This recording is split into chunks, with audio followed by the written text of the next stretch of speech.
For when God made a promise to Abraham, since he had no one greater by whom to swear, he swore by himself, saying, "Surely I will bless you and multiply you." And thus Abraham, having patiently waited, obtained the promise. For people swear by something greater than themselves, and in all their disputes, an oath is final for confirmation. So when God decides to show more convincingly to the heirs of the promise, the unchangeable character of his purpose, he guaranteed it with an oath. So that by two unchangeable things in which it is impossible for God to lie, we who have fled for refuge might have strong encouragement to hold fast to the hope set before us. We have this as a sure and steadfast anchor of the soul, a hope that enters into the inner place behind the curtain, where Jesus has gone as a forerunner on our behalf, having become a high priest forever after the order of Melchizedek. So that's from Hebrews chapter 6, verses 13 to 20. Praise be to God for his word.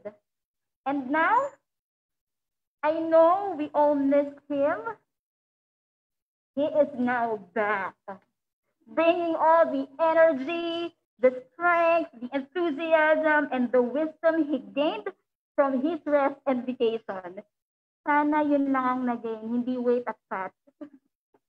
I am very excited to see him again here at the pulpit, ABC. So please help me welcome our dearest and our favorite pastor ever, none other than Pastor Keruk Pascua.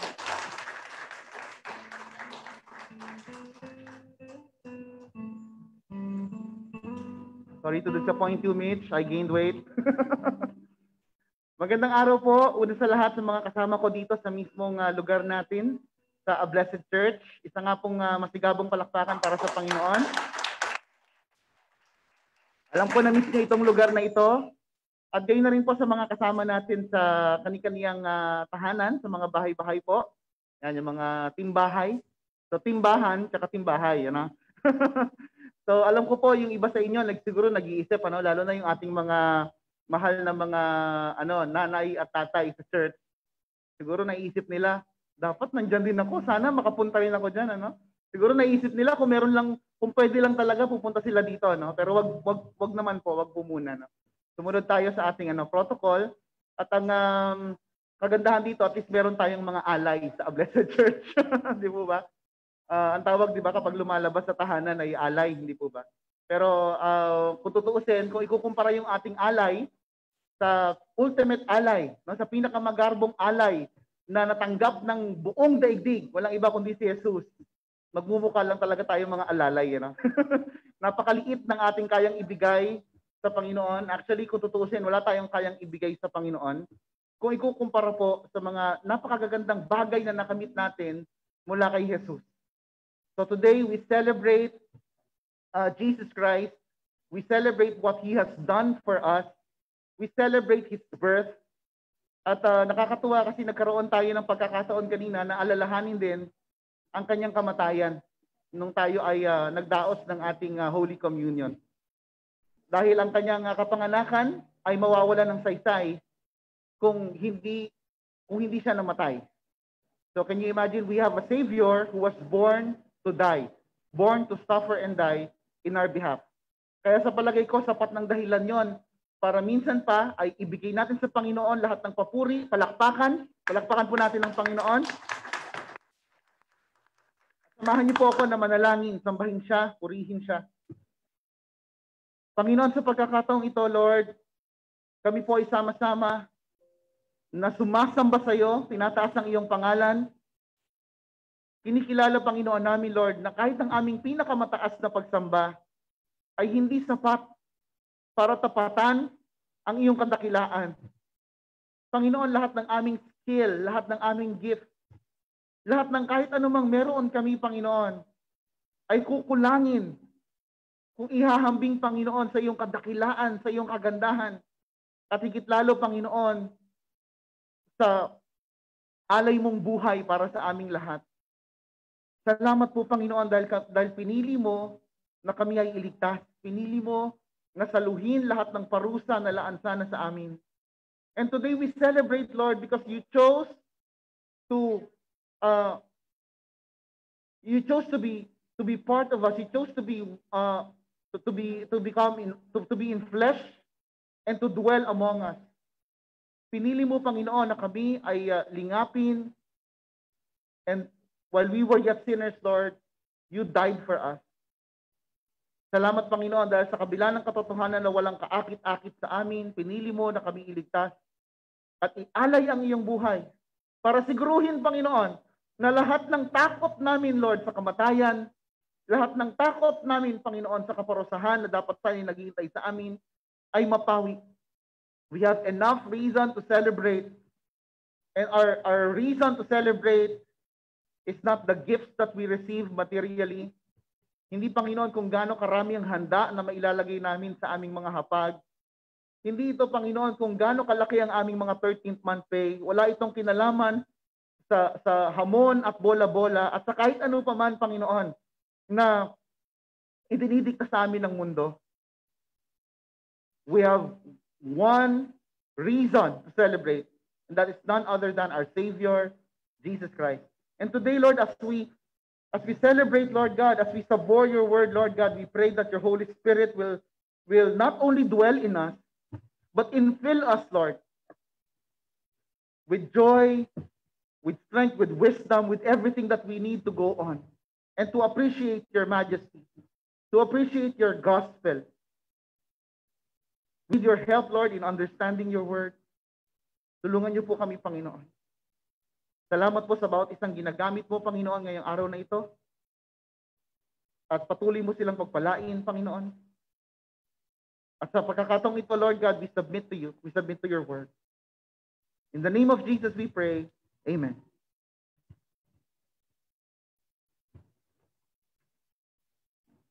Itong taon na to, no? Ginulat talaga tayo, di po ba? Punong-puno ito ng mga kaganapan na hindi kaiga-igaya, na talagang naging sorpresa sa ating lahat. Sinimula ng Taal eruption. Natatandaan niyo pa yon? Kasi during that time, marami sa atin ay nasa Cebu to celebrate, okay, with Caris. Na ngayon ay naglalakad na, di ba?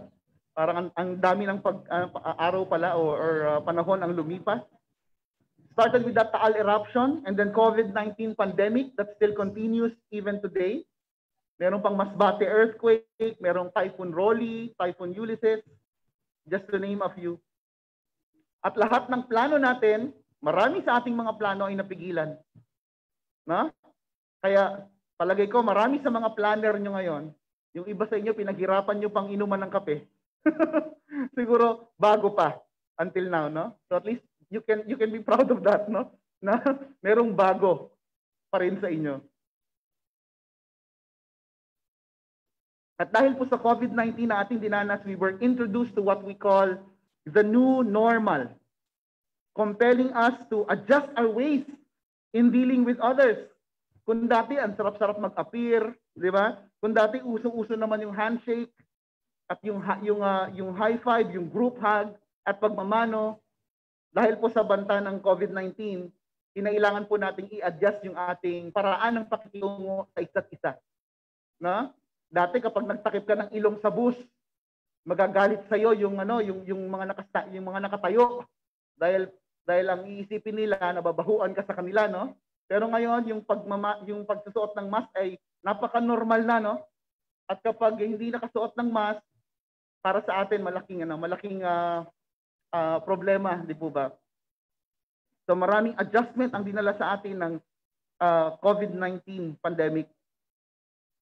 Pero sa kabila nito, nakakatuwang marinig, no, sa ating mga kapatid, yung pagkaunawa that even COVID-19, kahit gaano man kasama ang idinulot nito sa ating buhay, sa ating bayan, sa ating daigdig, it is still part of God's purpose. I think the most accurate term to use for that is God has purposely allowed it. Pinahintulutan ng Diyos ang bagay na ito nang naayon sa kanyang layunin. Kung isipin natin na ang tindi talaga ng Diyos na hindi niya kailangan gumamit ng napakalaking bagay para turuan tayo ng napakahalagang bagay. Pinili niya na gamitin ang isang microscopic na virus, yet deadly, para ipaalala sa atin that we are not really in control of our life. We are not really in control of all things. But who is in control? God is in control. God is in control, sovereignly in control. And since God is in charge, we have legitimate reason to be hopeful in Him. Amen, mga kapatid? Meron tayong sapat na dahilan para manahan, para umasa sa Diyos. Dahil alam natin, siya ang totoong in control at in charge sa lahat ng ating mga nararanasan. Do you believe that? Those who agree with me, can you clap your hands once again in praise to the one who is in charge? Pero bago po tayo magpatuloy sa ating pagsasaliksik, pag-aaral po ng salita ng Diyos na binasa sa ating kanina ni Sister Mitch, we must understand first of all kung anong ibig sabihin ng hope. Kasi ikagugulat po ninyo na ang biblical hope ay malayang malayo sa paraan kung paanong itong ginagamit ng mundo. It's totally different from how the world typically use this word, hope. Di ba kapag ginamit po natin yung salitang hope, it is an expression of uncertainty. Kapag sinabi sa inyo ng kaibigan niyo, sinagot ka na ba? Sasagutin ka na ba ng nililigawan mo? Then, pwede mo sabihin, I hope so. Kasi hindi ka sure. No? Mag-enroll ka ba next semester? Hopefully. Diba? I hope next year will be better. We hope, hopefully, no? Sa Tagalog, sana, umaasa ako na ito ang mangyayari. So we use the term hope to express uncertainty. Yan ang katotohanan. That's how the world use the word hope. Okay? At hindi tayo spared bilang mga Kristiyano kasi yan yung yan yung limitasyon ng salita na meron tayo, no?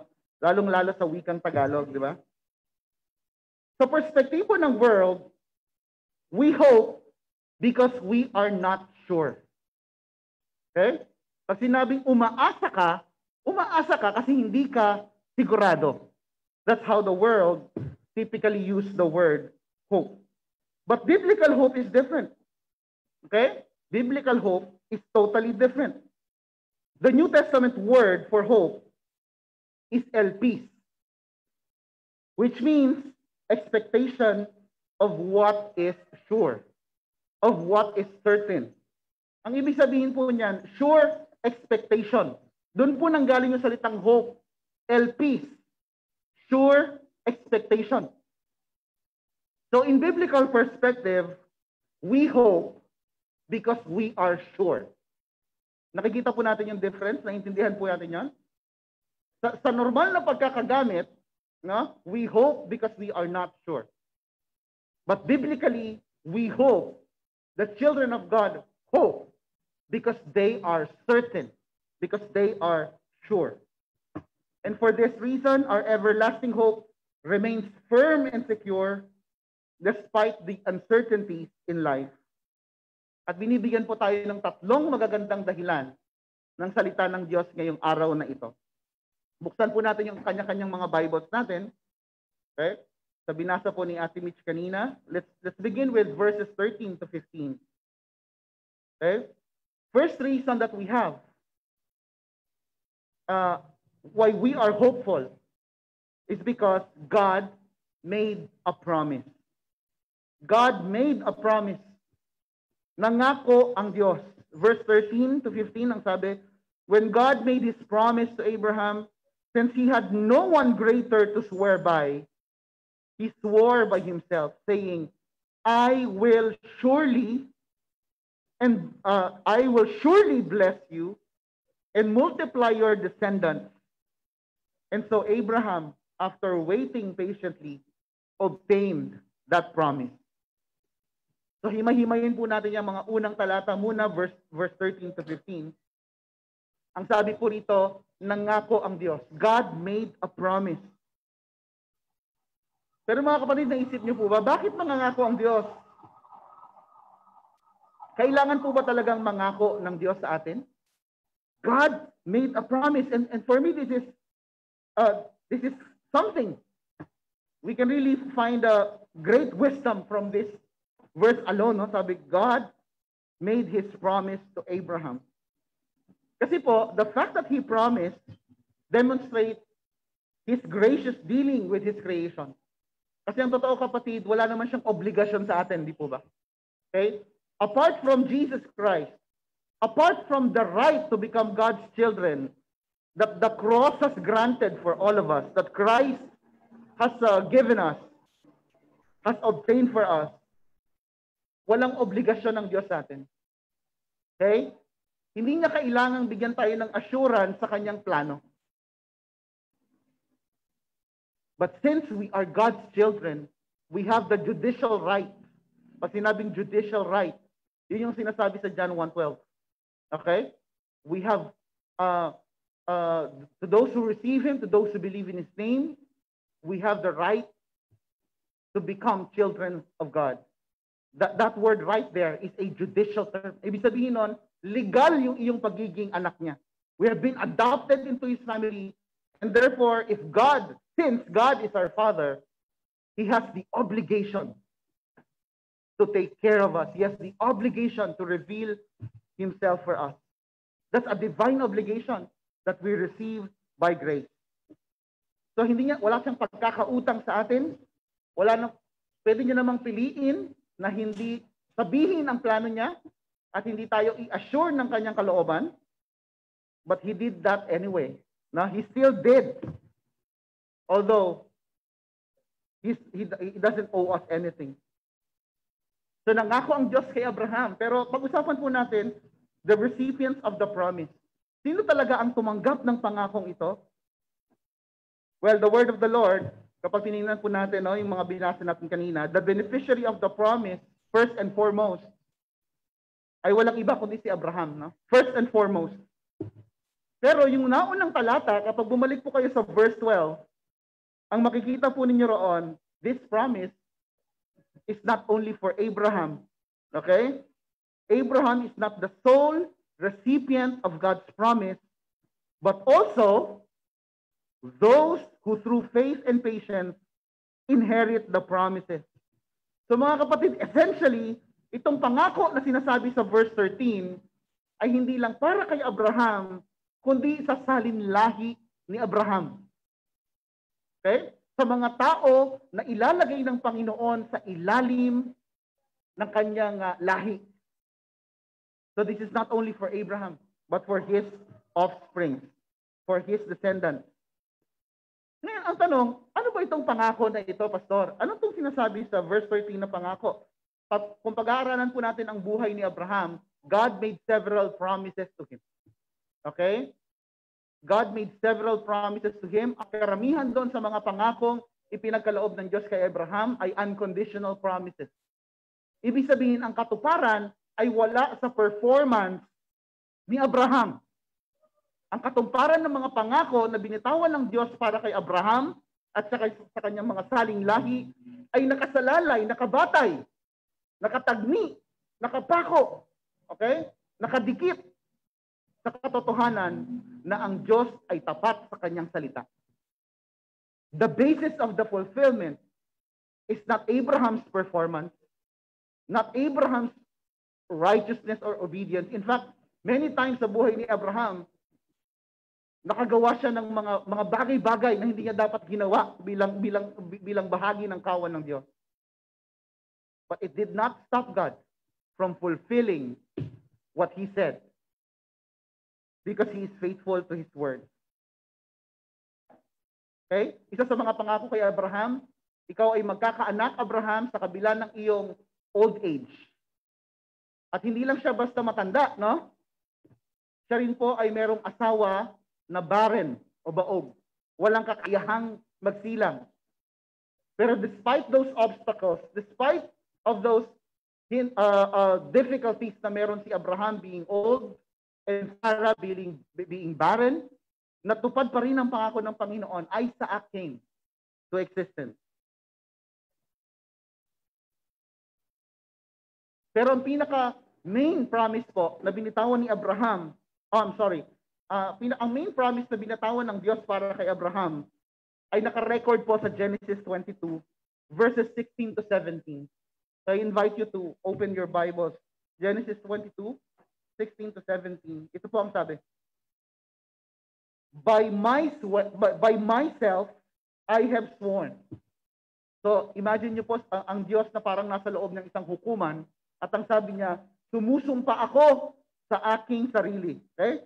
By myself, I have sworn, declares the Lord, that because you have done this and have not withheld your only son, I will surely bless you and will multiply your descendants like the stars in the sky and the sand of the seashore. Your descendants will possess the gates of their enemies, and through your offspring, all nations of the earth will be blessed because you have obeyed my voice. So ano pong pangako kay Abraham? Ang sabi sa kanya, I will bless you and I will multiply your descendants. Okay? Pagpapalain kita at pararamihin ko ang iyong lahi. At kapag dumami na ang iyong lahi, these descendants of yours will conquer lands.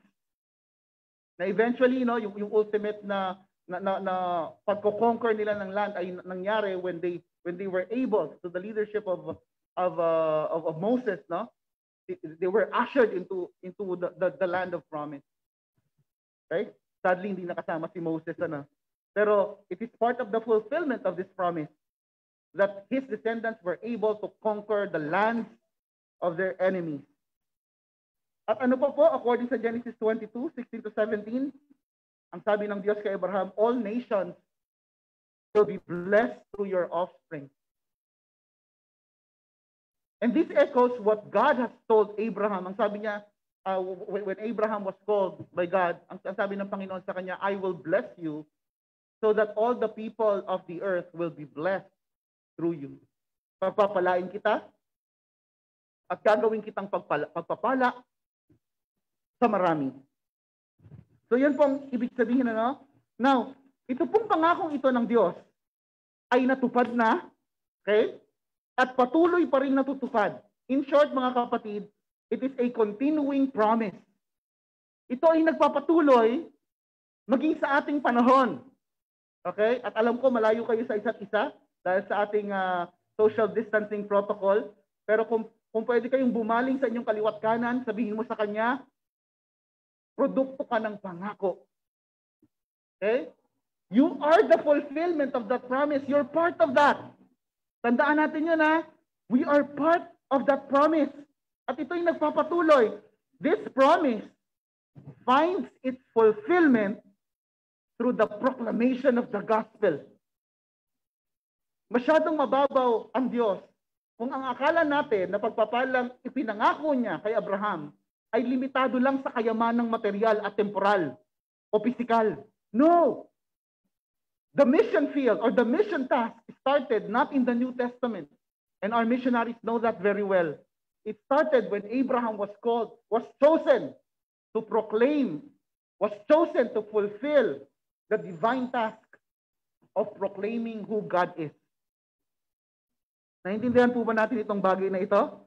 So, ibig sabihin po nito, sa bawat pagkakataon na ikaw ay nagpapahayag ng mabuting balita ni Kristo, okay, at sa bawat pagkakataon na may mga tao na nagsusuko ng kanilang buhay kay Kristo, ang ibig sabihin nun, you are part of that continuous fulfillment na ginagawa ng Panginoon sa ating daigdig.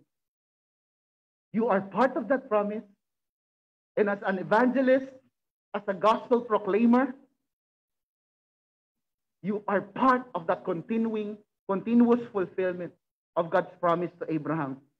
Buksan po natin yung Bibles natin sa Galatians 3:29. Ang sabi po sa Galatians 3:29, and if you belong to Christ, sino po itong belonging to Christ? Taas po ang kamay. Ito po, para sa inyo pala ito, Para sa atin pala ito. Ang sabi sa Galatians 3:29, if you belong to Christ, then you are Abraham's seed and heirs according to the promise. Nakikita po ba natin yan? Ang sinasabi sa atin, tayo ay tagapagmana. Tayo ay bahagi ng tagatanggap ng pangako na nagmula sa Diyos. The fact that you are a Christian now, the fact that you have surrendered your life to Christ, the fact that you have received that grace to believe in what Christ has done for your life. Ang ibig sabihin nun, it is a testimony, a manifestation of God's faithfulness. You are part of the promise. And you still are as you continue to proclaim His word. So yung pangako ng Diyos ay patungkol sa kanyang pagpili kay Abraham. Abraham, gagamitin kita, pagpapalain kita, and I will multiply your descendants. I will make you, I will turn you into a great nation, and I will start from here. I will start from your identity. I'll start from your descendants, from your offspring, and from there, the gift of salvation will propagate, will be proclaimed over all nations. So in that sense, Abraham and his descendants were blessed by being the bearers of good news. Okay? So ang task ni Abraham at ng mga descendants ni Abraham at saka ng mga seed ni Abraham, according to God's word, is that divine task of spreading the news about who God is and about His plan of salvation. So, yung pangako po ng Diyos, ang ibig po sabihin ng promise, ay yung revealed will ng Diyos. Yun yung kapahayagan ng kanyang kalooban. Kapag sinabi ng Diyos, ito ang mangyayari.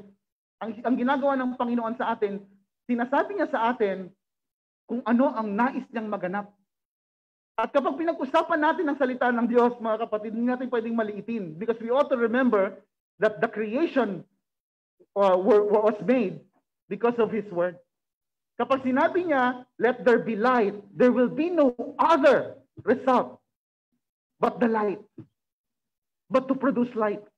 Ibig sabihin, yung salita ng Diyos ay mayroong katiyakan. Kung anong sinabi niya ay magaganap. Kaya ang mga pangako niya sa atin, mga kapatid, ay may katiyakan, may kaganapan. Dahil ito ay mula sa bibig ng Diyos. Okay? So it's about Him choosing to reveal His plans. Mga kapatid, hawakan niyo yung mga Bible ninyo.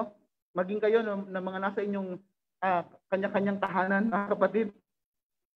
You have a compilation of God's promise in your hand. It's fixated. Hindi hinayaan ng Diyos na manatili lang ito sa oral tradition. Alam niyo po ba na nagsimula muna yan sa oral tradition?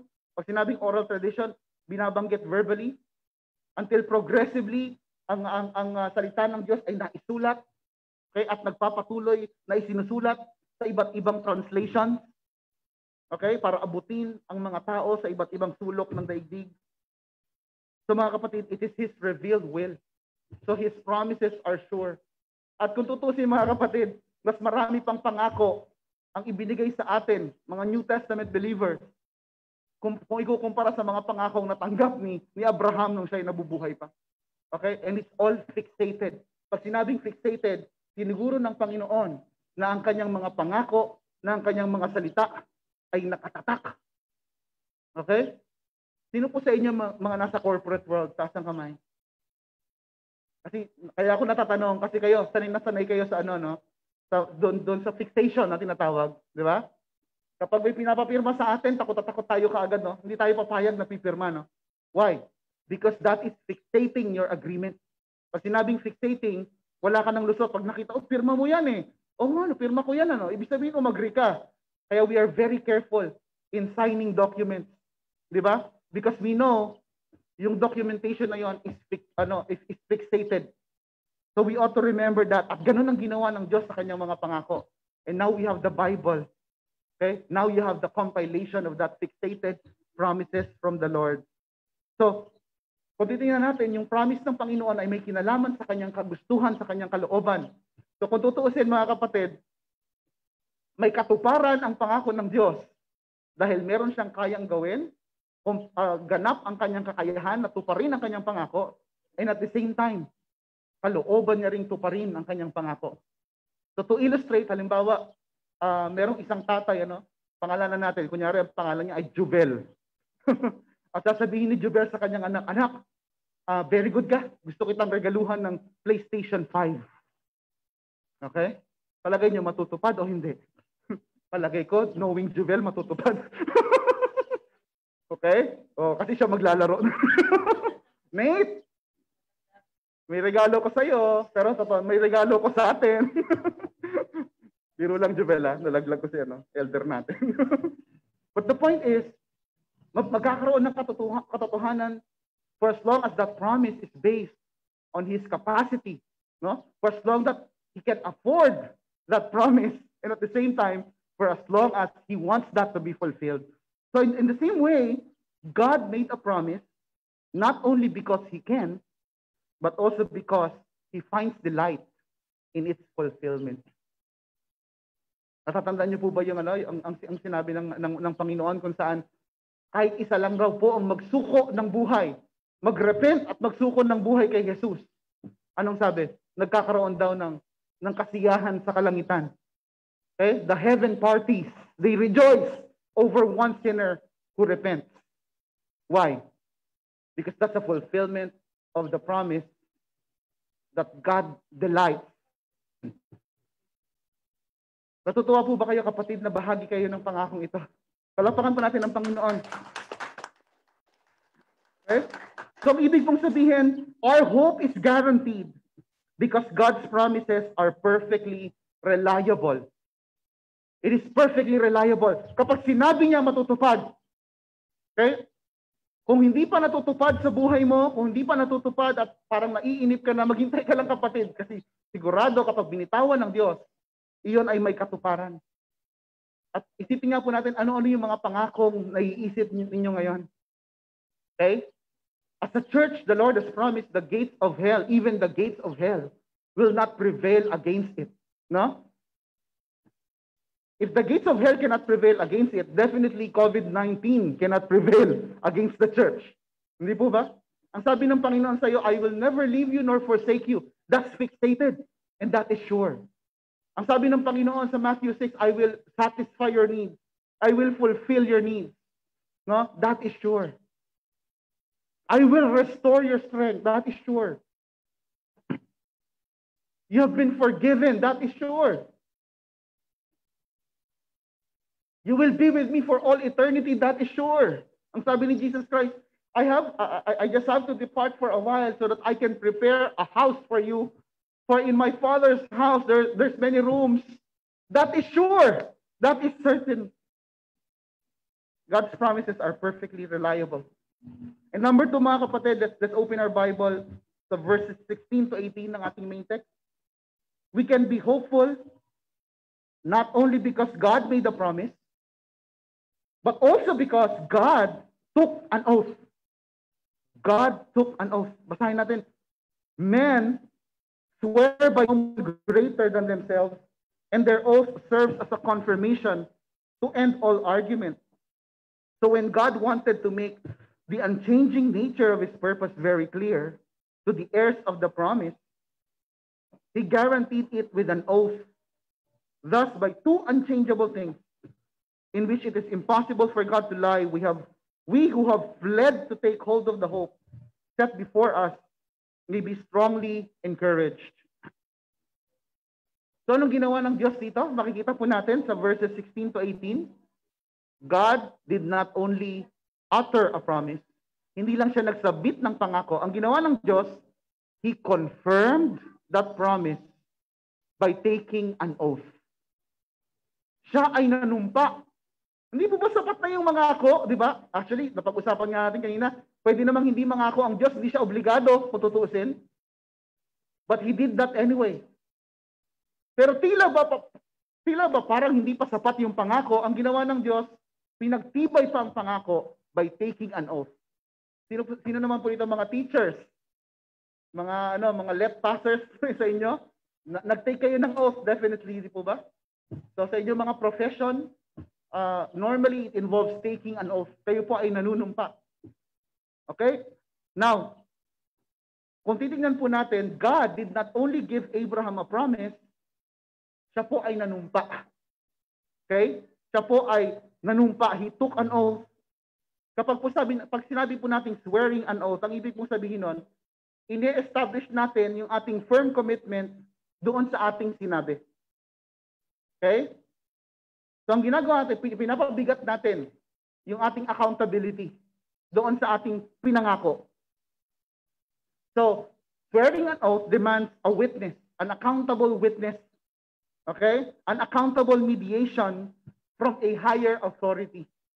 Kaya po ang nangyayari kapag tayo nag-oath taking, naalala niyo pa po ba? Isa sa mga word na sinasabi natin, so help me God. Okay? Kapag nagsusumpaan ng mag-asawa, okay? Yung kanilang covenant, ginagawa nila hindi lang sa mga human witnesses, kundi ginagawa nila yon sa harapan ng Diyos. Okay?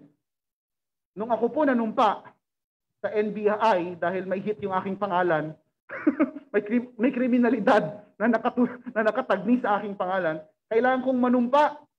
Hinarapan ako ng Bible, kailangan kong manumpa sa harapan ng Bible na hindi talaga ako yung gumawa ng krimen para lang makakuha ng NBI clearance. Okay? So when we talk about taking an oath, it demands that someone higher is present. Okay? And accountable. Ngayon, kung ang Diyos ang manunumpa, kanino siya manunumpa? Sinong mas mataas sa Diyos? Kaya ang sabi sa atin ng salita ng Diyos, since God is the highest authority and no one else above Him, He swore by Himself. Kaya ang sabi niya kay Abraham, by myself, I swore. I swear before myself. Okay? Ordinarily po, ang pag-take ng oath ay hindi para sa Diyos, kundi para lamang sa tao. Sa palagay po ninyo, bakit kailangan nating manumpa? Meron po ba kayong idea kung bakit kailangan nating manumpa? Ang masaklap po na katotohanan, kailangan po nating manumpa. Okay? Dahil hindi trustworthy ang ating mga salita.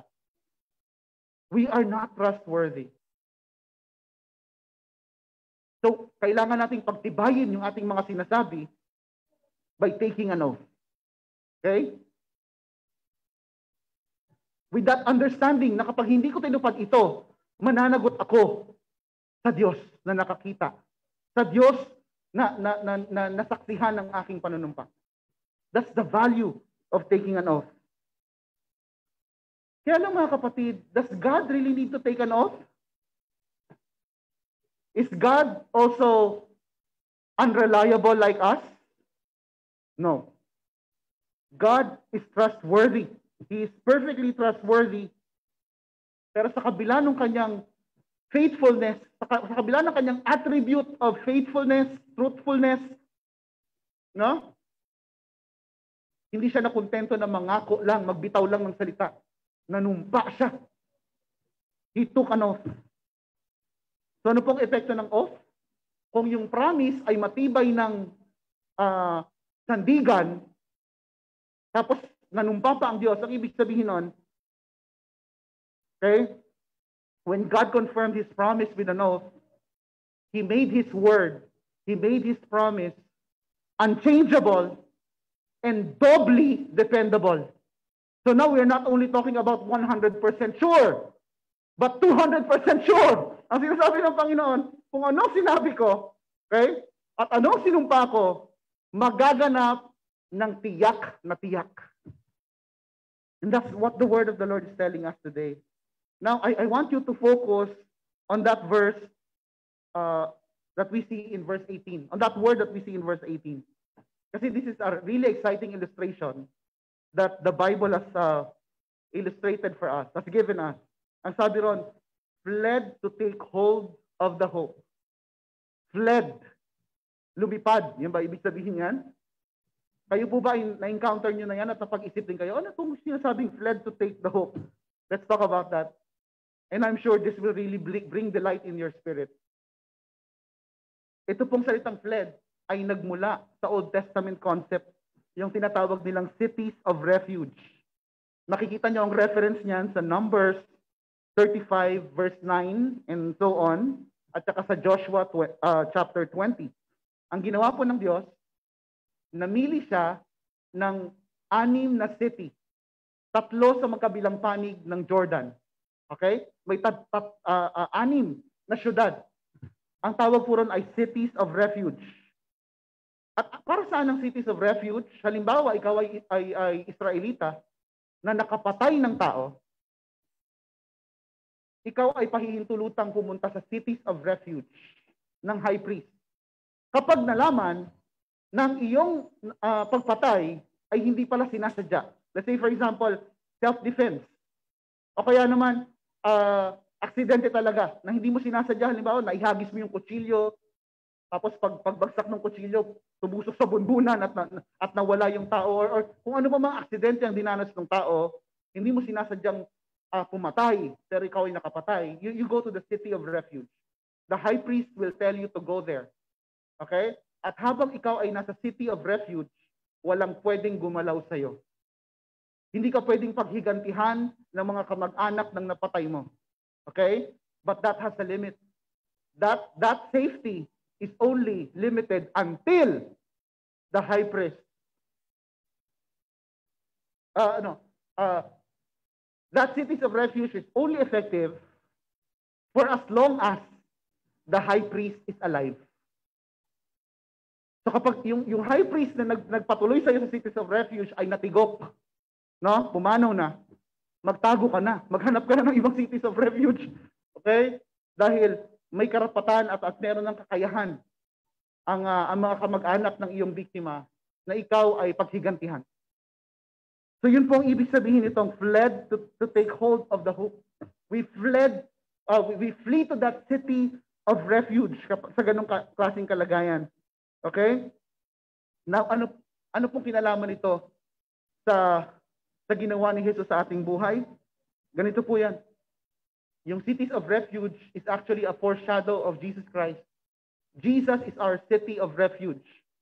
But He is not just a city of refuge, He is also the high priest who let us in.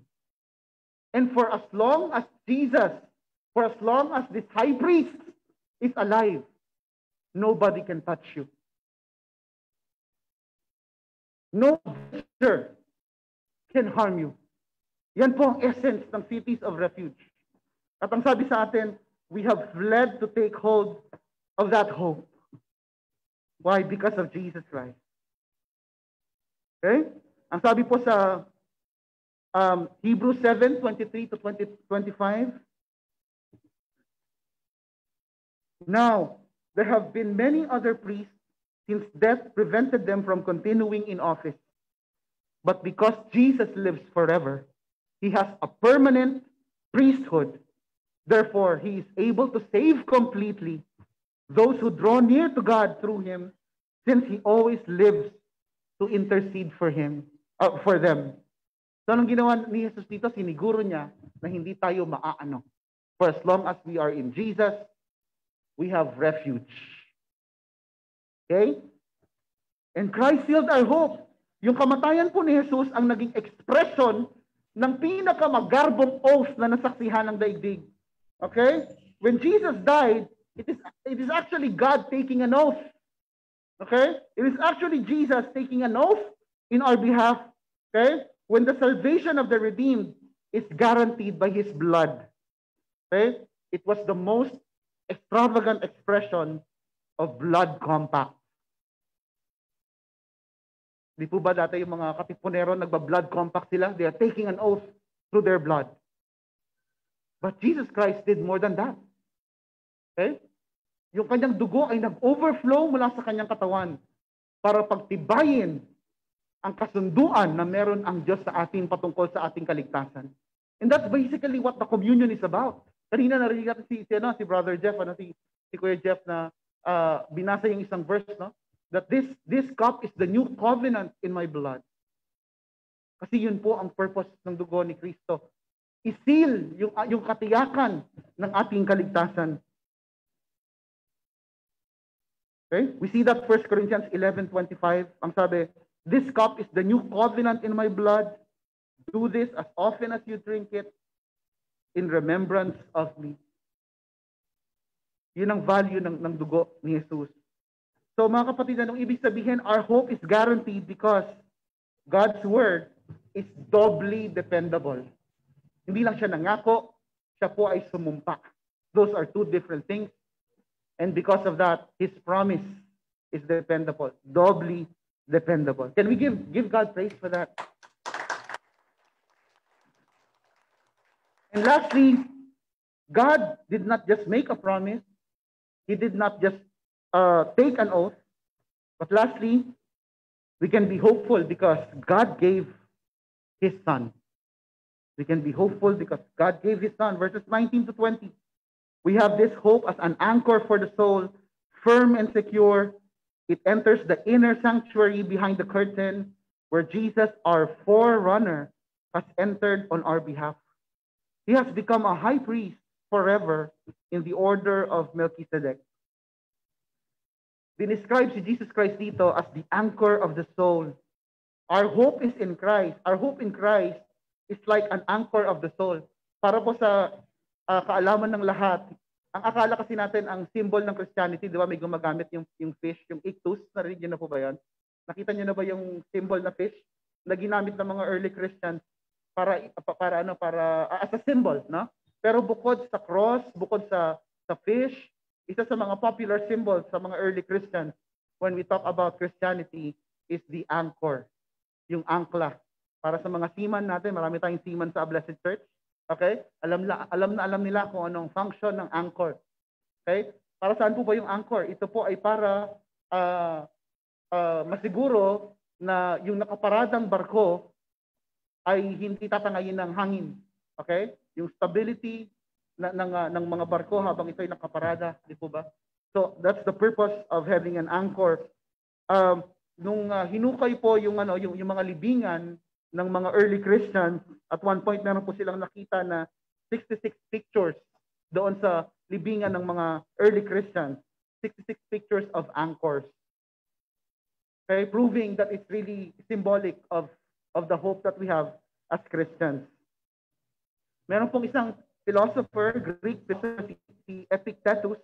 Ang sabi niya, one must not tie a ship to a single anchor, nor life to a single hope. Ang sabi niya, para sigurado, wag kang gagamit ng isang anchor lang. Dapat maraming anchor para sure. No? But we don't believe that. As Christians, we only have one anchor, and that one anchor is enough. Di ba? We have that Colossians 1:5, 1 Timothy 1:1, describing Jesus as the one and only anchor na pwede nating asahan. Okay? Kaya lang po, anong kaibahan ng ating angkla? Anong kaibahan ng ating anchor sa anchor ng ibang mga nilalang? Okay? Sa anchor, yung totoong anchor ng mga barko. Ganito po ang pagkakaiba niya. Tayo po, we are being anchored upward. Okay? Habang yung mga barko, they're being anchored downward. Kailangang hilahin sila pababa para manatili yung kanilang stability. But we are being anchored upward by our Savior. Okay? Not downward. And we are anchored not to stand still. Hindi lang para magstay sa isang lugar, magstay sa isang katayuan, but we are anchored as Christians, as children of God, to move ahead. That's a totally different concept of an anchor when we speak of it biblically. At bukod pa roon, our anchor is sure. Siguradong hindi mapipigtal yung ating anchor. It is sure, it is firm, it is steadfast. At hindi ito dudulas. And no earthly anchor can give that kind of security. Only Jesus can provide you with that kind of security in your life. The vaccine will not give you complete security. No government in this world can give you enough security. Nothing in this world can provide that type of insecurity that only Christ can provide. So the wisest thing we can do as people is to abide in Him, to cling on that anchor. Kasi yung anchor na po yun ay matibay at maaasahan. Tapos, binanggit po ng author, biglang bumaling yung author sa usaping anchor, biglang bumaling siya, binanggit niya si Jesus Christ as a forerunner. Alam niyo po ba kung ano yung sabihin ng forerunner? Ibig sabihin, pag sinabing for, nauuna sa'yo, di ba? Kumbaga, nauuna sa'yo, no? So, tumakbong una sa'yo, if you will interpret that literally. So, this Savior, Jesus Christ, is our forerunner. Ibig sabihin nun, He has gone ahead to heaven. Nauna siya sa langit, okay? Para ipaghanda tayo so that we may one day follow. Di ba yun ang sinabi ni Jesus? Aalis lang ako para ipaghanda kayo ng lugar, pero sooner or later, you will follow me. You will come to that place. And you know where I am going. Di ba? Sabi niya sa kanyang mga disciples. Ngayon, anong significance po nito? Yung mga high priests sa Old Testament, they are not forerunners. They can never be considered forerunners. Palagay niyo po bakit? Naalala niyo pa po ba yung setup ng temple? Kung saan merong holy place at merong holy of holy place. At yun ay pinaghihiwalay ng kurtina, ng veil. Okay? The moment that the high priest goes into the Holy of Holies, you can never follow. Okay? It is only allotted for that high priest, Old Testament high priest. Kapag pumasok ka sa Holy of Holies, and you are not the high priest, you are not the designated priest or high priest for that, you will die. In fact, even high priests die. Okay? They can never be forerunners. They run alone. No? But the people does not follow. Pero when it comes to Jesus Christ, ano pong ginawa ni Jesus Christ? He's our forerunner. Why? Kasi kung anong kanyang dinanas, at kung anong kaluwalhatian, o kung saan siya patutungo, ay yun din ang ipararanas niya sa atin bilang kanyang kawan. And in that way, in that sense, he's our forerunner. And do you remember what happened to that veil, by the way? Nung sinabi ni Jesus Christ, it is finished, do you recall? Kung ano nangyari sa veil? Ano po nangyari? Okay? Nahati sa gitna, hindi po ba? From top to bottom. We see that in Matthew 27:51. The veil of the temple was torn into two, from top to bottom. Why? Because our high priest, Jesus Christ, is our forerunner. Okay? So our hope is guaranteed because of God's beloved Son, our Lord and Savior, Jesus Christ. Can we give Him praise? So, mga kapatid, ngayong Christmas, ito po ang ating pakaiisipin. Ano man po ang ating kalagayan, nasa gitna man po tayo ng pandemya, meron tayong sapat na dahilan, legitimate reasons, legitimate basis para manahan, umasa sa Panginoon. At yung hope na ating pinag-uusapan is not a hope of uncertainty. Okay? It's a hope that the biblical type of hope ng ibig sabihin ay sure expectation. We hope in Christ because we are certain. We are sure. Wala tayong talo kay Jesus. So we can be hopeful because God made a promise. Secondly, ano pong sunod? We can be hopeful because God did not only make a promise, He took an oath. And finally, we can be hopeful in God because He gave us His Son. So brothers and sisters, saan po nakatagni ang ating mga tiwala, ang ating mga pag-asa? At ilan po ang angkla na meron tayo sa ating buhay? Hindi natin kailangan ng maraming angkla, kapatid. Isa lang ang kailangan natin at walang iba kundi si Jesus. So mga kapatid, believe in God's promise, depend on His faithfulness, flee to Christ, our city of refuge, be anchored in Christ. Our hope is firm and secure. All praises to our God. Let's all stand and let's pray.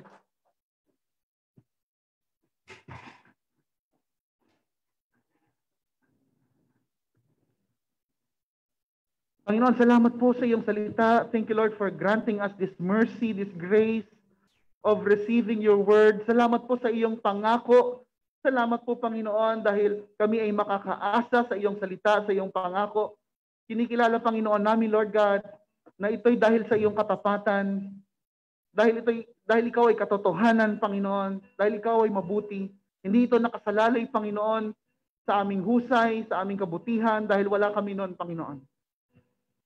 All praises belong to you, Lord God, because of these promises.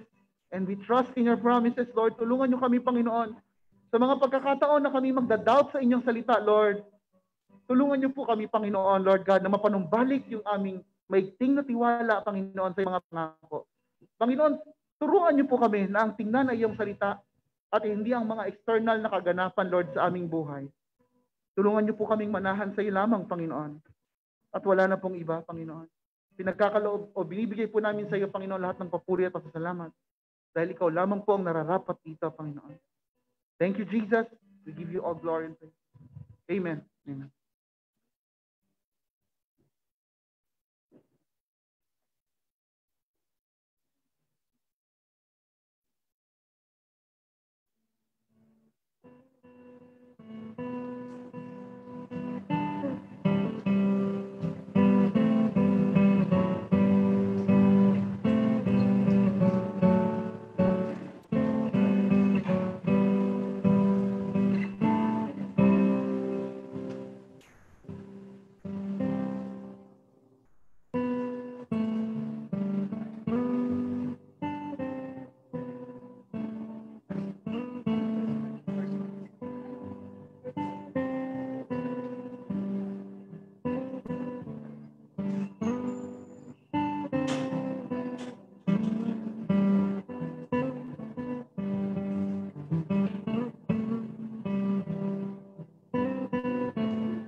His mercy and kindness, my offering of praise.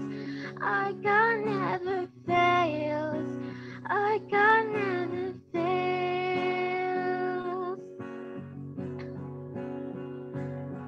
In darkness and trial, my soul shall sing of His mercy and kindness, our offering of praise. Our God never fails. Our God never fails.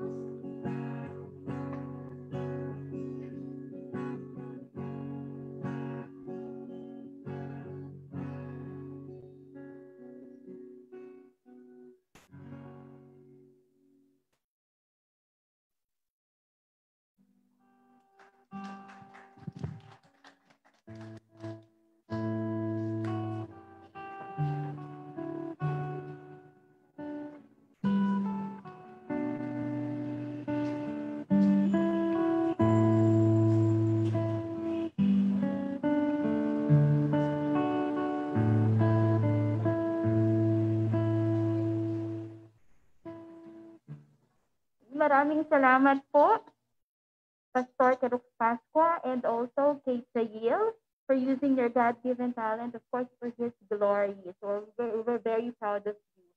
At lalo na kay Pastor na talagang after mag-preaching, siya din po yung tumugtog.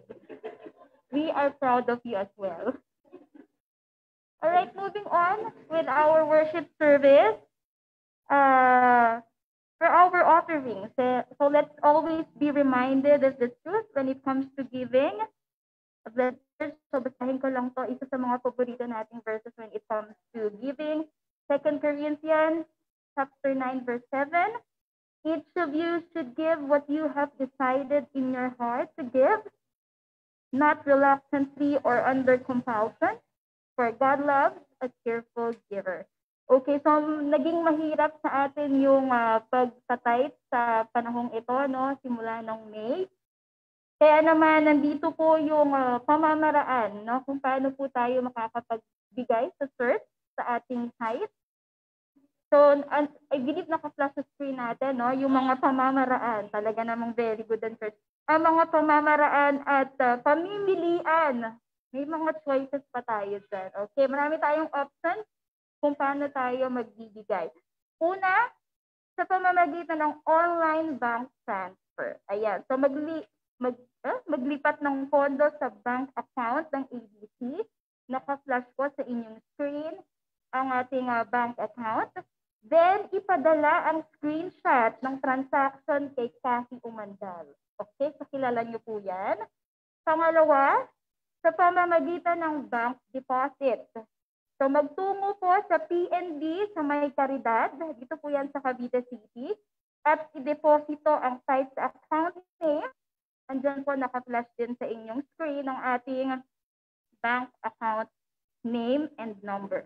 So kuhanan uli ng litrato, deposit slip, at ipadala kay Kathy Umandal. Sino ba si Kathy Umandal? Sa pamamagitan ng paghulog ng sa tithe back, yan yung ating ikatlo. So magsabi kay Kathy Umandal sa puli bago magtungo sa simbahan. Magsabi po ha, ang tithe back ay bukas tuwing Linggo, Sunday, at magsasara ng ika-6 ng hapon, 6 p.m. Siguraduhin, selyado ang lalagyan ng pera at huwag kalimutang maglista sa logbook. Okay? So, Kathy Umandal is the key para sa tithe. Okay? Ayan po yung ating mga pamamaraan at pamimilian sa ating pagtatithe. So, ayan po nakasa sa screen. Or kung may katanungan po tayo, pwede tayong makipag-ugnayan kay Brother Joel Ocampo. Andun din po sa inyong screen ang kanyang number. Alright. So, thank you so much, Blessed Church. And now, tatawid tayo sa very refreshing tong part na to. Since we are now online sa ating worship service and we miss the fellowship, no, sa bawat isa. Pero of course, we will do it online, no? Hindi pa rin tayo pwede mag-fellowship ng physical fellowship. Alright, so ngayon, tatawagin natin si Sister Jolina Mabonga para sa instructions kung ano ang gagawin. So, stay lang po tayo sa Zoom natin.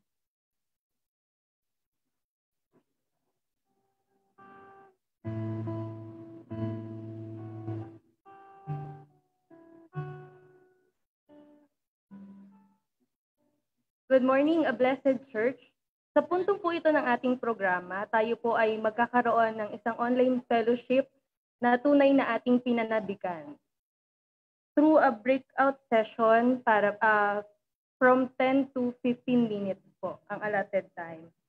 So para po na sa mga tao na nasa Zoom, tayo po ay magkakaroon ng 6 facilitators at 6 rooms. Tatawagin ko po sila and pakaway na lang po doon sa ating mga facilitators. Una po si Ate Joy Aguilar, si Ate Eileen Arpon, kasama rin po natin si Kuya Jojo and Ate Angie Manarin, Kuya Tantan, Kuya JB and si Ate Jonah. Para po sa instruction ng mga kasama natin sa Zoom, makikita niyo po sa screen, kindly click yung join. And then after the sharing and prayer, i-click lang po natin yung back to the main room. And para naman po sa mga members natin na hindi kasama sa Zoom at naka-live sa Facebook, tayo po ay pwedeng magkaroon ng sharing sa ating pong kanya-kanyang tahanan. So ang pagsasaluhan po nating tanong ay, what are you hopeful for in the coming day?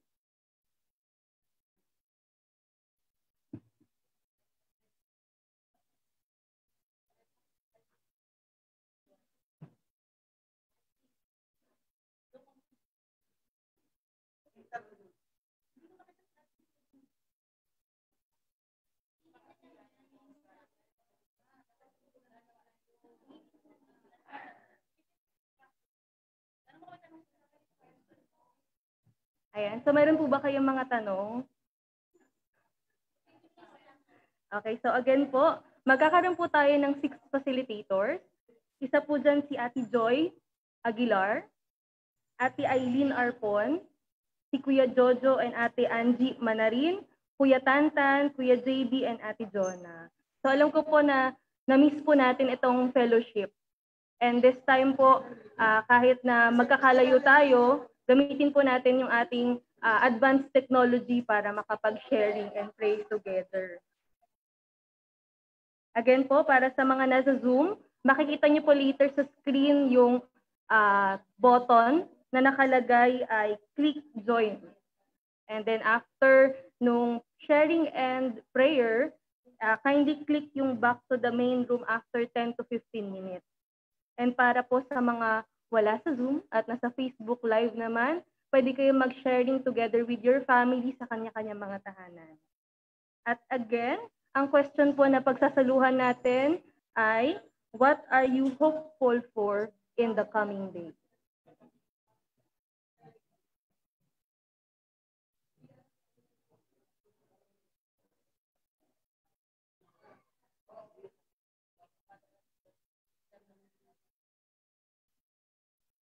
Yung mga kasama po natin dito sa church, pwede rin po tayo mag-sharing.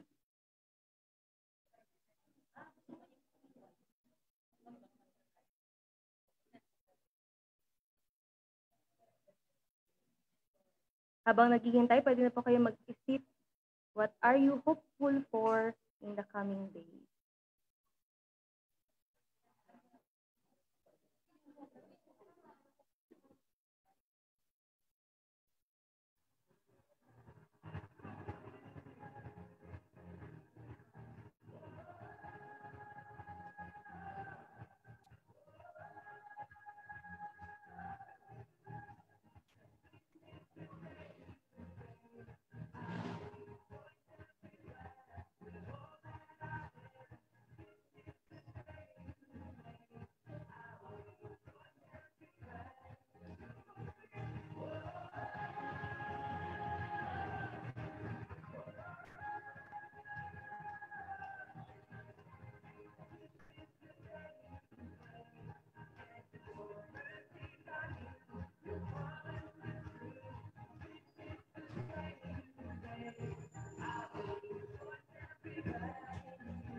open na po yung ating room.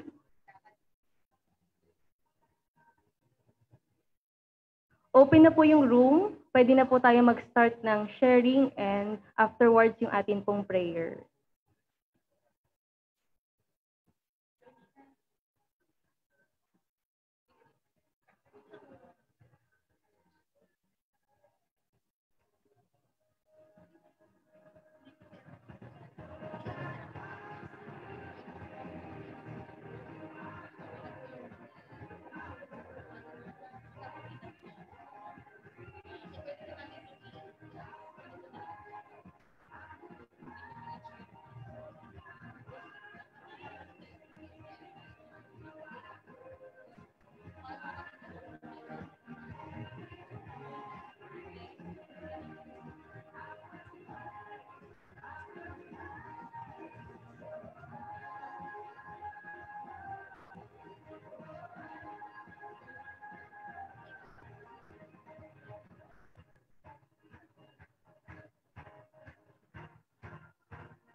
Yung pala yun.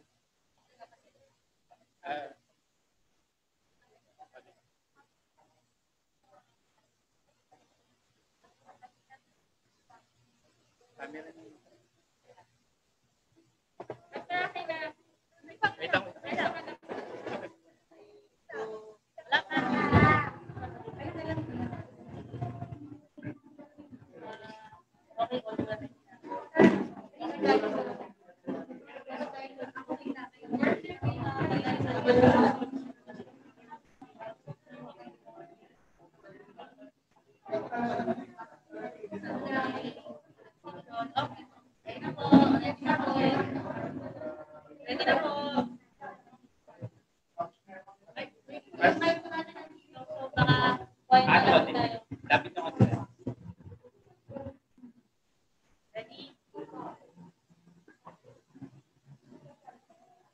Blessed Church, itaas po natin ang ating mga kamay bilang simbolo ng pagtanggap ng mga pagpapalang sa Diyos lamang po nagmumula. Sa Kanya na makapag-iingat sa inyo upang hindi kayo magkasala at makapaghaharap sa inyo ng walang kapintasan at may malaking kagalakan sa Kanyang kaluwalhatian, sa iisang Diyos na ating tagapagligtas sa pamamagitan ni Hesukristo na Panginoon natin. Sa Kanya ang kaluwalhatian, kadakilaan, kapamahalaan at kapangyarihan mula pa noong una, ngayon at magpakailanman. Amen. Purihin po ang Panginoon.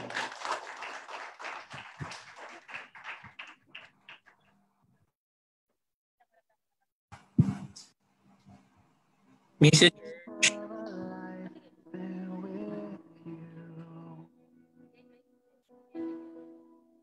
Here I am to worship, here I am to bow down, here I am to say that you're my God. You're altogether lovely, altogether worthy, altogether wonderful to me. Merry Christmas po.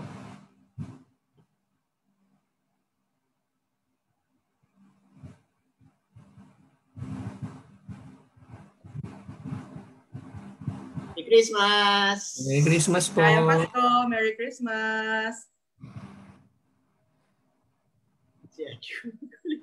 Yung mga youth, may Sunday school tayo mamaya. May Sunday school ba? Actually, Pero tayo. Maaga-aga pa, baka pwede pa. Ajuju! Bye-bye po. Bye-bye! Ay, kami announcement pa. May announcement ba? Oh, May announcement pa po ba? Oh, Excited na. excited. Meron pang paano, may pa-announcement mag-a-announce pa. Teka muna, alam ko meron pa. Saan ba si Ate Algie? Saan ang host? Wala yung host. Saan yung host natin? Host.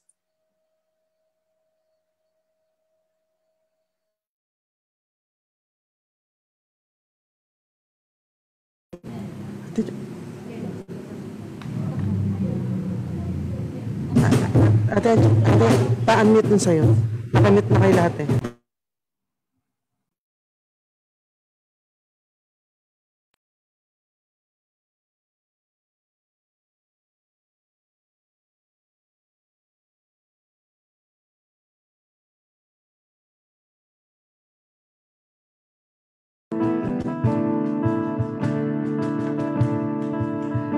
Oh, come with hearts wide open.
with hearts wide open, unveiled before our eyes. Oh, see and bow before Him. The day has dawned. Oh, come.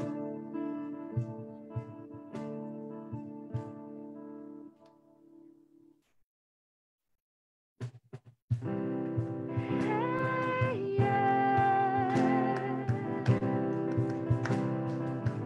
Whoa, whoa.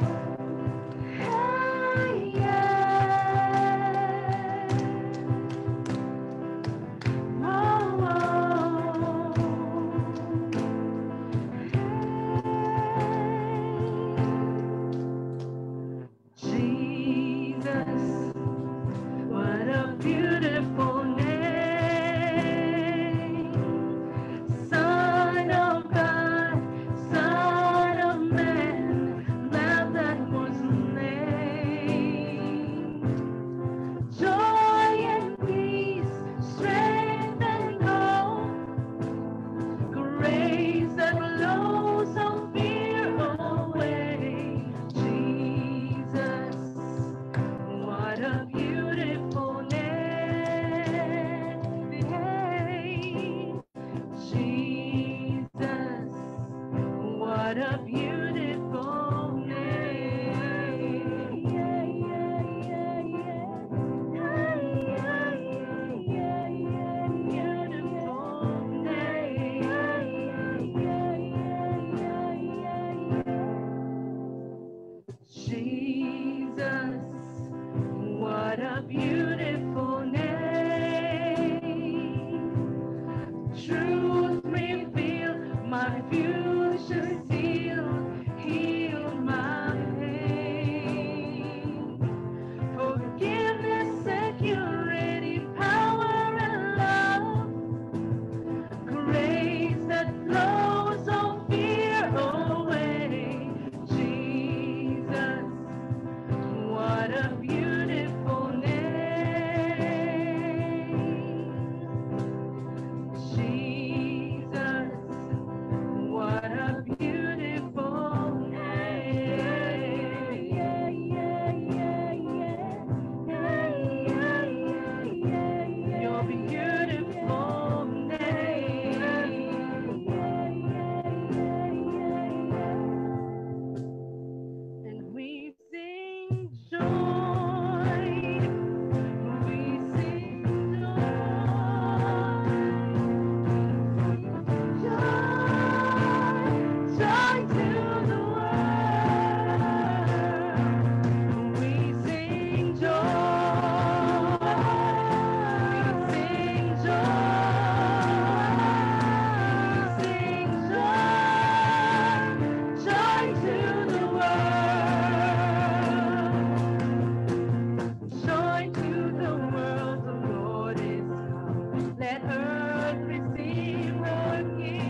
the world. We will sing joy.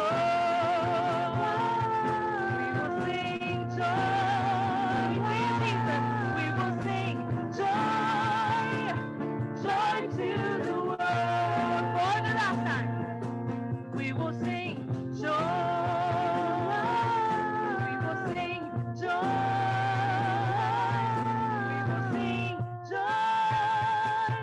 Joy to the world. Thank you, Jesus. Merry Christmas.